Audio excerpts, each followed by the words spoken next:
চাঁদের কক্ষপথ ঘুরে নিরাপদে ফিরেছেন আর্টেমিস 2 এর নভোচারীরা। কিন্তু জানেন কি, মহাকাশ ভ্রমণের পর মানুষের শরীরে কি পরিবর্তন হয়? 10 দিনের ঐতিহাসিক চন্দ্রাভিযান শেষে ওরিয়ন মহাকাশযানটি পৃথিবীতে ফিরেছেন 4 নভোচারী। নাসা বলছে তারা সবাই সুস্থ, তবে বিশেষজ্ঞদের মতে মহাকাশে গেলেই শরীরের শুরু হয় অদ্ভুত পরিবর্তন। কারণ একটাই, মধ্যাকর্ষণজনিত শক্তির প্রভাব।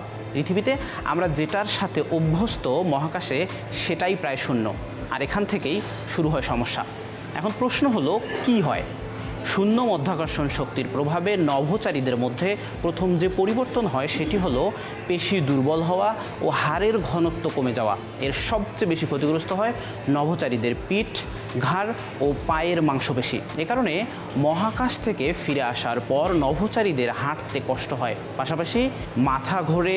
পরিবেশগত পরিবর্তনের কারণে একাগ্রতা কমে, মস্তিষ্কে তরল জমে, চোখের বলের আকার পরিবর্তন হয়, ঘ্রাণ শক্তি ও স্মৃতিশক্তিও হ্রাস পায়।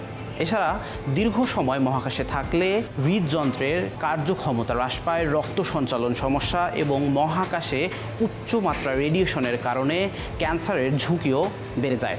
রক্তে শ্বেত রক্তকণিকা অনেক সময় কমে যায়। জিনগত পরিবর্তনের পাশাপাশি নভোচারীদের ত্বক অনেক বেশি সংবেদনশীল হয়ে পড়ে। অনেক নভোচারীদের ত্বকে দেখা যায় র্যাশের সমস্যা।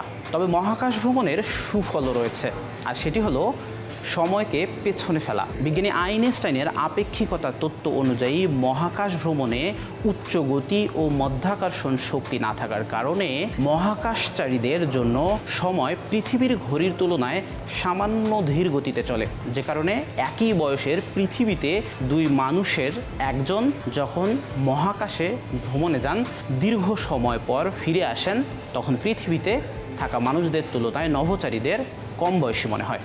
তবে আর্টেমিস 2 মিশন ছিল স্বল্প সময়ের, তাই বড় কোনো পরিবর্তনের সম্ভাবনা কম। তবুও প্রশ্ন থেকেই যায়, মানুষ যদি দীর্ঘদিন মহাকাশে থাকে, তাহলে আমাদের শরীর কি সেই জীবনের সাথে মানিয়ে নিতে পারবে?